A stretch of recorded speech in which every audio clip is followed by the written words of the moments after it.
Vocês sabiam que na Índia as pessoas eram separadas por castas e a casta que essa pessoa nascia determinava qual seria o papel dela na sociedade durante a sua vida inteira? No livro de hoje a gente vai conhecer a casta das mulheres que eram oferecidas para a deusa do templo e nasciam com o destino de serem as prostitutas daquela região. Oi, meu nome é Sara e hoje eu trago para vocês a resenha do livro Todas as Cores do Céu. Se você gosta desse tipo de livro, já deixa a sua curtida para mim entender e conseguir trazer mais resenhas assim para vocês. Todas as Cores do Céu conta principalmente a história da Mukta, que é a menina que nasceu numa casta inferior e é obrigada a servir os homens da região. E a história da Tara, que é uma menina que ela conheceu na infância e que no futuro vai vir a ajudar ela.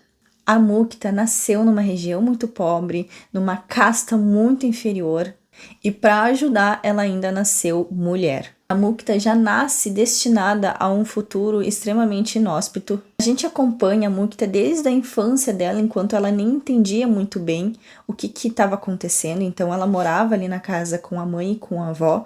Ela percebia que em alguns dias a avó saía para algum lugar e a mãe dela pedia para ela ficar ali meio que no lado de fora da casa, porque ela ia receber alguns homens.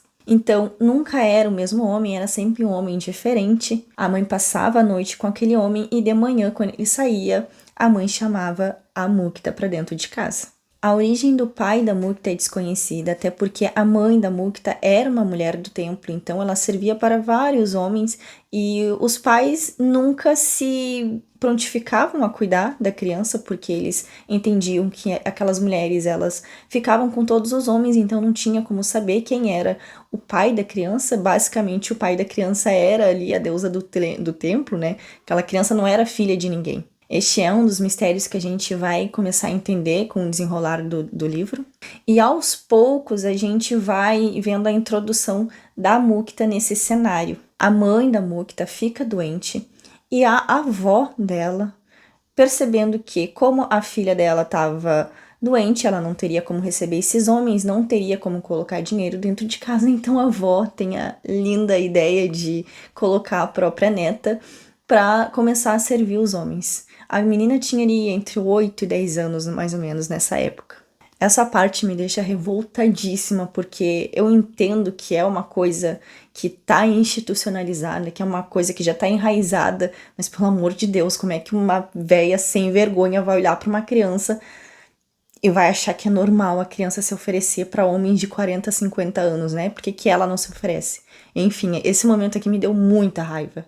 A mãe da Mukta mesmo, ela tentou fazer de tudo para Mukta não entrar para esse mundo, para Mukta não ter o mesmo destino dela, mas ela infelizmente não consegue fazer muita coisa. E a avó, sem vergonha, como eu disse, colocou a Mukta no radar das pessoas que iriam fazer mal para ela no futuro. Mas enfim, a avó vai lá, entra na cabecinha daquela criança de 10 anos no máximo, e mostra que a mãe dela tá doente, que se ela não fizer nada a mãe dela vai morrer, e força a criança a ir lá se oferecer para a mulher que vai sequestrar ela no futuro. A Mukta passa pela cerimônia de casamento, então essas meninas elas têm que se casar com a deusa do templo, porque elas não podem se casar com nenhum homem, né? Elas se casam com a deusa porque elas vão servir todos os homens, mas elas já estão casadas com um deus, então elas não podem se casar com uma pessoa, com um homem comum. Essa avó faz a Mukta se casar e ela prepara um casamento cheio de floreios, sabe? Ela gasta muito dinheiro com esse casamento, para ser um casamento muito bonito, sabendo que no futuro a Mukta iria pagar com serviços dela. Assim que termina o casamento, a Mukta já é vendida, já é alugada ali para um homem bem mais velho que ela, e ela, assim, ó, que esse capítulo, assim, eu terminei de ler ele, eu tive que largar o livro por um tempo e respirar, porque ali acontece o primeiro estupro dela. O homem simplesmente, imagine uma criança tava ali naquela situação, implorando para aquele homem não tocar nela, e o homem simplesmente assim, ó, tu tem que te acostumar que essa vai ser a tua vida, e se tu ficar quietinha vai ser melhor para ti. Assim, dá pra ver que ele não tem empatia nenhuma naquela situação. E aqui não tem dizer que é cultura, que é isso, que é aquilo, pra mim aquilo ali, ó, é de um ser humano extremamente cruel. Após esse episódio, felizmente, a Mukta ela consegue ser salva por um grupo de pessoas que salvam essas meninas, né? Que eles resgatam essas meninas. Então ela é levada para um hospital extremamente machucada, né? Traumatizada, muito traumatizada, tanto que ela fica muito tempo sem falar com ninguém, só chorando e chorando. Ela consegue ser salva. Uma dessas pessoas que salvam ela é o pai da Tara, que é a segunda menina que a gente vai conhecer nessa história. Então, ele resgata ela e leva ela para casa dele. Na casa dele, ele tem uma filha que tem basicamente a idade da Tara. Então, ali as duas criam um laço de amizade muito forte. A Tara ajuda a Mukta a superar um pouco ali aquele trauma dela, mesmo sem entender muito bem o que aconteceu com a Mukta para ela ficar desse jeito, para ela chegar daquele jeito na casa dela. Porém, em um dado momento, as duas se desentendem, acontece uma situação que as duas se desentendem e, pouquíssimo tempo depois, a Tara é sequestrada novamente e é levada para um lugar em que ela vai ter aquele destino dela traçado por muitos anos. O pai da Tara e a Tara tentam procurar a Mukta de todas as formas, porém eles não conseguindo encontrar ela, eles acabam saindo da Índia e se mudando para os Estados Unidos. Eles vendo que não tinha nada mais para eles ali naquele país, eles vão embora para os Estados Unidos. Aí a gente acompanha a Tara chegando e vivendo em um bordel. Esse bordel a gente conhece várias histórias de outras mulheres que estão ali também. E as histórias são assim muito parecidas. A maioria ali foi vendida pela própria família, foi vendida pelos pais, pelos irmãos, foi vendida por um namoradinho que conheceu. Então elas eram atraídas por qualquer pessoa que queria um dinheirinho fácil. Chegando nesse bordel, dava a justificativa de que assim como eles tiveram que comprar elas, para elas saírem dali, elas teriam que pagar essa dívida. E vocês já sabem que essa dívida aí nunca consegue ser paga, por mais que elas passem anos lá, essa dívida só aumenta. A gente conhece aqui também as histórias das crianças que nascem dessas mulheres, porque método de anticoncepcional que a gente conhece hoje não é uma coisa muito divulgada lá, então elas acabavam ficando grávidas, obviamente. Ficar grávidas para elas era horrível, porque elas precisavam trabalhar de qualquer forma. Elas tinham que trabalhar para ter o que comer, porque se elas não conseguissem trabalhar, eles não davam nem nada para elas comerem. Para vocês terem noção, era um lugar horrível, assim, não tinha higiene, não tinha nada. Era um inferno realmente a vida delas lá dentro. Então, se elas não trabalhassem, elas não tinham dinheiro. Se elas apanhassem dos homens e ficassem muito deformadas até elas se curarem, elas basicamente passavam fome ali. E as outras meninas não podiam nem ajudar elas, porque se elas fossem vistas ajudando, elas também apanhavam.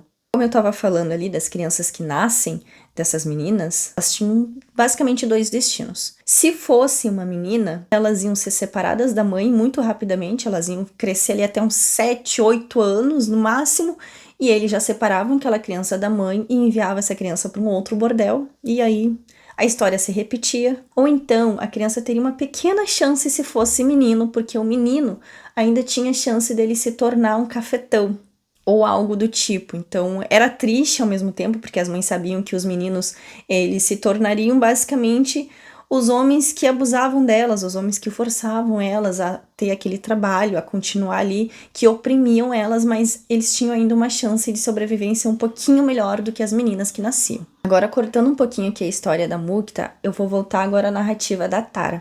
A Tara, depois que ela cresce, ela descobre que a Mukta pode estar viva, então ela volta para a Índia para tentar encontrar a Mukta. Então ela volta para a Índia e tenta de todas as formas, ela entra em contato com os detetives, ela descobre que o pai dela estava todos esses anos pagando um detetive para ele procurar a Mukta, só que esse detetive estava só tirando o dinheiro do pai dela. Então ela contata ONGs que fazem esse serviço de correr atrás de resgatar as meninas, trabalha com eles por muito tempo para conseguir tentar encontrar a Tara. E a narrativa do passado delas da infância, a gente basicamente lê quando a Tara tá falando, porque a Tara conta as histórias que ela vai lembrando da infância dela, de como era viver com a Mukta, né? Como é que ela viu aquela menina chegando na casa dela e tudo mais. E depois a gente também tem lembranças da Mukta de como que ela chegou lá, como é que foi ela conviver com a Tara. Então, assim, a gente tinha os dois pontos de vista do mesmo cenário, basicamente. Eu acho que esse livro aqui ele é uma grande crítica ao sistema de castas da Índia, porque apesar dele já ter sido abolido há muitos anos, ele continua. A sociedade está enraizada com esse sistema, então se a pessoa nasceu em uma casta, ela vai ser tratada pelaquela casta por todas as outras pessoas da sociedade. É muito difícil se livrar disso. Então tu imagina, tu nascer em uma casta inferior,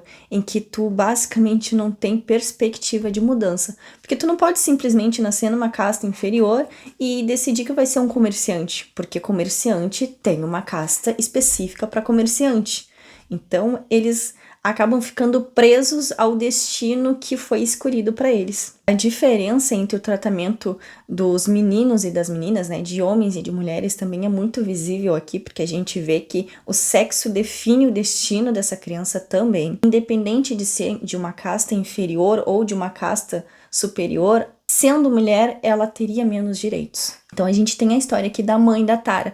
A mãe da Tara, ela tem a casta do pai da Tara. Os dois são Brahmas, é Brahmas ou Brahmanes? Eu lembro de Brahmanes por causa da novela Caminho das Índias. Mas enfim, eles são da casta mais alta da sociedade e mesmo assim, quando os dois se casaram, por não ser um casamento aceito, tinha ali uns motivos para as famílias não aceitarem esse casamento, os dois mesmo assim brigaram com as famílias e se casaram, se mudaram daquela região e foram se casar.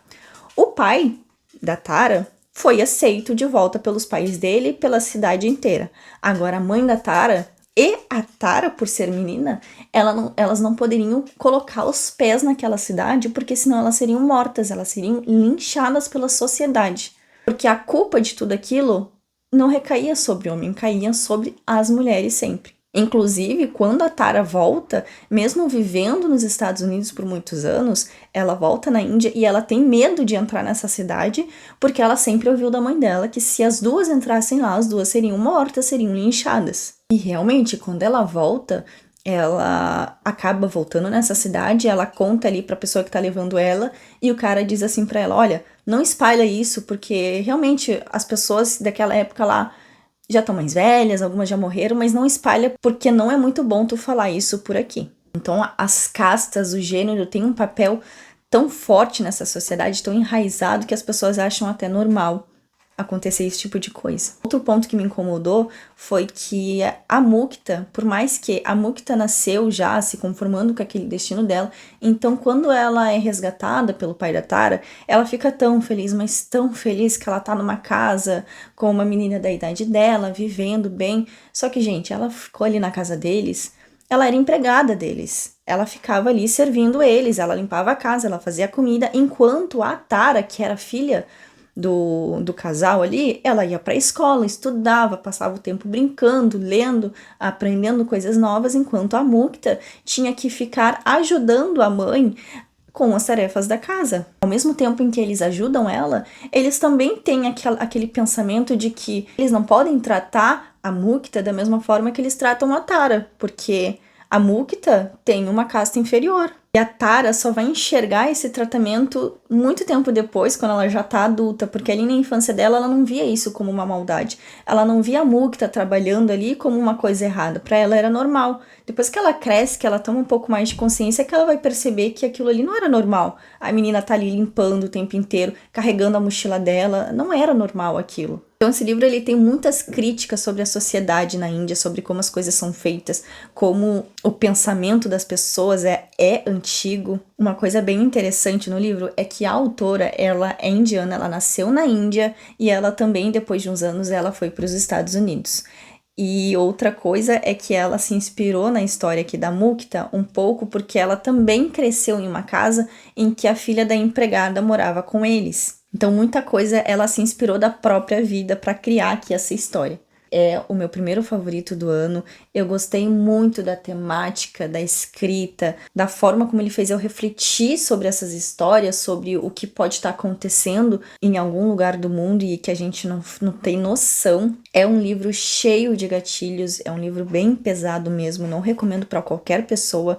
Assim, eu lia com a voz embargada, assim, com vontade de chorar, com repulsa, com ódio de muitas atitudes. E só de saber que aquilo é uma coisa enraizada, em que é muito difícil sair daquela situação, me causava um sentimento que eu não sei nem explicar. Mas o lado bom é que eu gosto de conhecer novas histórias, de conhecer novas perspectivas de vida, porque isso aqui é uma coisa que eu jamais conheceria. Índia é um país em que eu não tenho muito contato, eu não vejo muito falar sobre Índia. Na minha bolha, pelo menos, de vida, não é algo que eu teria contato se não fosse por esse livro. E é interessante a gente pensar sobre pautas em que a gente não pensaria no dia a dia. Essa leitura foi recomendada para mim porque ela foi o segundo livro do meu clube do livro deste ano. Assim como eu não fazia ideia que esse livro existia, eu achei muito importante trazer uma resenha dele aqui para vocês, para tentar aumentar o número de pessoas que conheçam essa história. Eu vi que tem algumas resenhas aqui no YouTube, mas são resenhas mais antigas que talvez o YouTube não esteja entregando mais. Então eu trouxe uma novinha aqui para vocês conhecerem essa história. O vídeo de hoje fica por aqui. Se você gosta desse tipo de livro, deixa sua curtida aqui para mim entender e conseguir procurar novas histórias como essa para poder indicar para vocês. Te vejo no próximo vídeo. Tchau!